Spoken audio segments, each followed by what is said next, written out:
Bienvenidos a la unidad 2. Estamos en la semana 2 del curso de automatización de procesos administrativos 2. Los temas que en esta semana tocaremos tienen relación con lo que es el diseño de las salidas. Recordemos que el diseño de las salidas es una parte importante de un sistema, ya que nos va a ayudar a visualizar cómo ésta físicamente sería, en este caso, vista por todos los usuarios. Entre los temas que en esta unidad tocaremos, hace relevancia a lo que es el diseño de las salidas, cómo producir las salidas, qué consideraciones debemos de tomar en cuenta al diseñar una salida y consejos prácticos en el momento de diseñar una salida.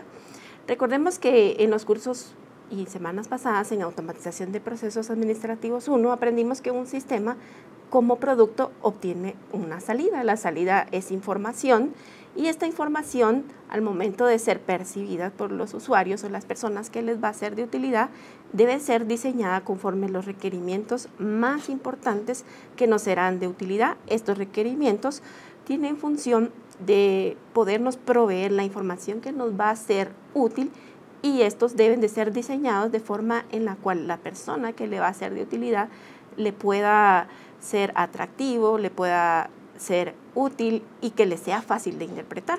A continuación vamos a ver el primer punto de la unidad y esto hace referencia a lo que es una salida. Una salida es el producto que el sistema genera al procesar insumos o entradas y esto nos va a ayudar a determinar si se está cumpliendo o no los objetivos. La salida es por donde iniciamos nuestro diseño de lo que es el sistema, ya que nos dice qué es lo que vamos a obtener como resultado. Un ejemplo de ello puede ser en la producción, puede ser la salida, el producto terminado, y para ello se requiere insumos o materia prima. Si vemos en el caso de un sistema de información, la salida va a ser la información y las entradas van a ser todos los datos que se requirieron para poderla obtener. Los objetivos de la salida. Los objetivos de la salida son 4 en especial. Uno de ellos es proveer información. Esto quiere decir que nos va a ayudar a sustentar lo que ha acontecido en actividades pasadas, nos muestra el estado actual de las cosas o proyecciones del futuro. También nos sirve para poder señalar eventos importantes, oportunidades, problemas o advertencias, ya que nos ayuda a organizar adecuadamente los datos, a identificar oportunidades, problemas o situaciones anómalas. También nos sirve para confirmar una acción, es decir, en algunas ocasiones el objetivo de la salida es confirmar si se ha dado una acción. Cuarto objetivo es accionar o desencadenar una acción y en este caso algunas salidas desencadenan una acción dependiendo de la información que las mismas producen. Tipos de salidas. Podemos encontrar 2 clasificaciones de las salidas y estas pueden ser según su destino y según el tipo de información que nos proporciona. Según su destino, estas se clasifican en internas, externas y ambas vías. Según el tipo de información que nos proporcionan, pueden ser detalladas, resumidas, de excepción, analíticas, comparativas, históricas, reportes de estado, formas multipartes, formas preimpresas, catálogos, documentos, mensajes, formatos gráficos o gráficas. De los tipos de salidas según su destino, vamos a definir que las salidas internas son aquellas salidas que son destinadas a utilizar por personas dentro de la organización. Esta información solo va a ser utilizada por personas que elaboran dentro de la organización, por ejemplo, información contable, información financiera. Nadie más va a tener acceso a ellas, sirven para efectos de controles. Las salidas externas, ejemplo, estas son destinadas a ser usadas por personas u otros sistemas de información fuera de la organización, como por ejemplo información que se le entrega a los clientes, cotizaciones, y también pueden ser ambas vías. Estas salidas son generalmente externas y también orientadas a las personas. Tienen un propósito doble, servir como salida del usuario y como entrada de información por el sistema. Por ejemplo, acá vemos el diseño de una propuesta de pedido en la cual cada uno de los destinatarios va a tener su salida, ¿verdad? Con copia a lo que va a servir de controles para la organización. Si vemos las clasificaciones según el tipo de información que producen, estas se pueden subclasificar en salidas detalladas. Las salidas detalladas nos sirven para propósitos operacionales, es decir, que describen a detalle las operaciones de la organización. En este tipo de salidas la información debe ser sumamente detallada porque se requiere cada uno de los aspectos que dentro de los procesamientos de datos se obtuvieron para efectos de controles dentro de la organización. Estas también pueden ser externas a su vez.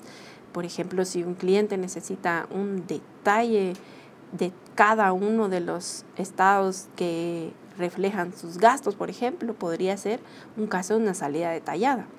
La salida de resumen. Este tipo de salida resumen las operaciones de una organización para efectos de control y supervisión. Puede ser que resuman aspectos específicos, como por ejemplo, resumen por fecha, resumen por tipo de cliente, resumen en donde se filtren solo ciertos datos que nos van a ser útiles en un momento conocer.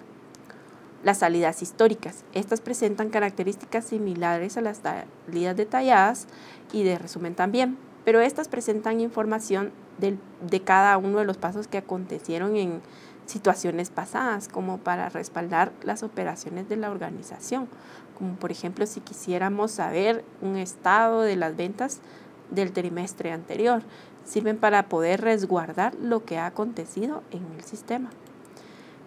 Otra de las clasificaciones de los tipos de salidas según el tipo de información son las salidas comparativas.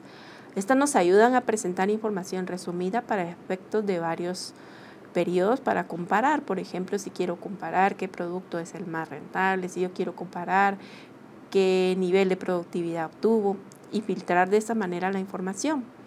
Los reportes de estado o estatus. Este tipo de salida nos presenta el estado actual de cómo figuran las situaciones o cosas, por ejemplo, los estados de cuenta, los estados de resultados, los estados de pérdidas y ganancias. Salidas de excepciones. Estas salidas resultan de excepciones que dentro del sistema se producen. Por ejemplo, si se quiere recibir una atención específica a una dificultad o un problema y solo queremos que se muestre una parte de lo que es el sistema.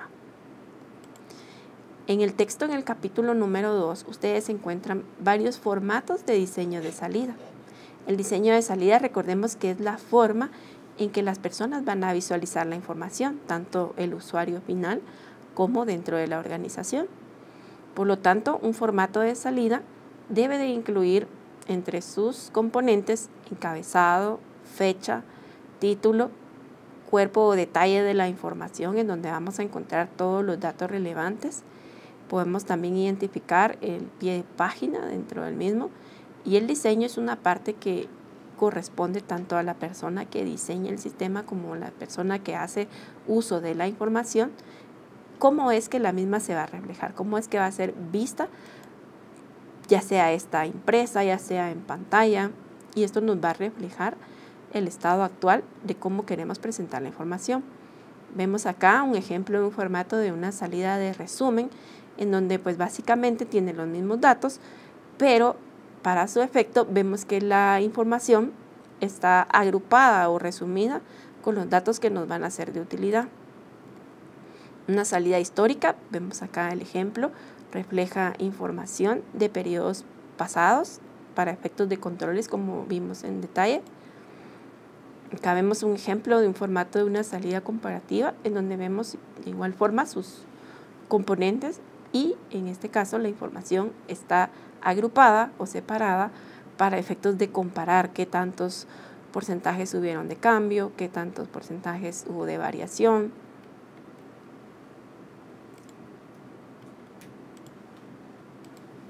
Otros tipos de salidas que podemos identificar son las salidas de excepción, las salidas multipartes, las formas preimpresas, catálogos.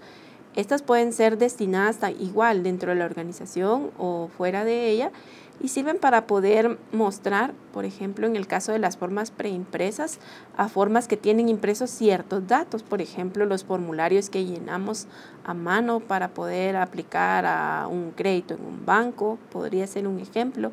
Estos sirven de ingreso de datos para otras partes del sistema.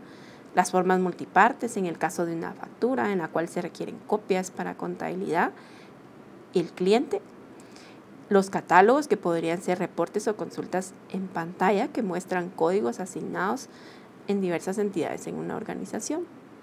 Podemos ver entre otros tipos de salidas, documentos, cartas, memorandos, mensajes electrónicos o gráficas en donde podemos presentar en forma visible lo que es reportes de resumen, comparativos, como las gráficas de Excel, por ejemplo.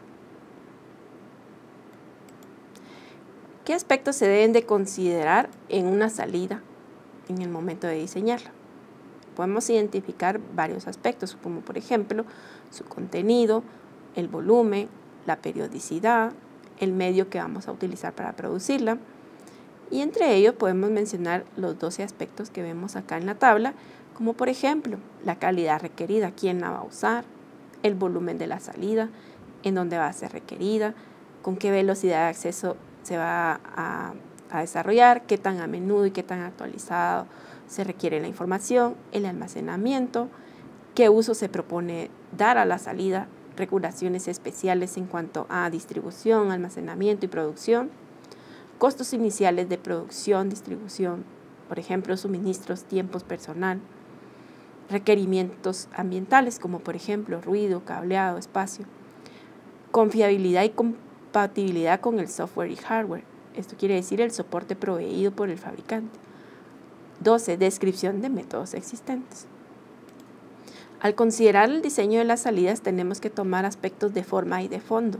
Uno de ellos es encabezados o datos de cabecera, en donde vamos a nombrar el título de la salida, el nombre de la organización, por ejemplo, el detalle de la salida, que va a estar conformado de los datos que se van a recopilar para efectos de lo que nosotros vamos a necesitar. Pies de páginas o datos de pie, en donde podemos mostrar datos como por ejemplo quién elaboró la salida, quién la autorizó. Como punto final, resumimos consejos aplicables para el diseño de las salidas. Uno de ellos es que sea fácil de interpretar, o si no, no se puede utilizar. 2, que la lectura sea organizada de arriba a abajo y de izquierda a derecha. El espaciado entre columnas, las formas estándar que se van a utilizar, la secuencia de números preimpresa, adherirse a estándares de la organización y no utilizar un único reporte para satisfacer muchas necesidades diferentes. Con ello concluimos el capítulo número 2. Recordemos que el diseño va a ser esa parte visible de cómo las personas van a percibir la información. El diseño queda mucho a creatividad del diseñador del sistema, pero el administrador o los usuarios deben de manifestar los datos que les van a ser de utilidad y cómo quieren que la salida sea visible, ya sea esta impresa, ya sea esta en pantalla. Los datos que nosotros tenemos que analizar para poder diseñar nuestras salidas nos van a ser de utilidad al momento en que un diseñador de un sistema quiera trasladarlos y hacerlos físicos al momento de que lo queramos utilizar. En este capítulo aprendimos las consideraciones más importantes al momento de diseñar una salida, sabiendo como punto principal que la salida es el comienzo por el cual damos el estudio del diseño de un sistema. ¿Por qué iniciamos con la salida y no con una entrada? Porque la salida es lo que nos dice cómo es lo que nuestro sistema va a producir, qué información va a producir. Entonces se inicia por la salida y luego vamos a empezar a definir los datos que van a ser necesarios. Es por ello que en el orden empezamos con el diseño de las salidas y en la semana 3 veremos lo que es el diseño de las entradas. Gracias por su atención.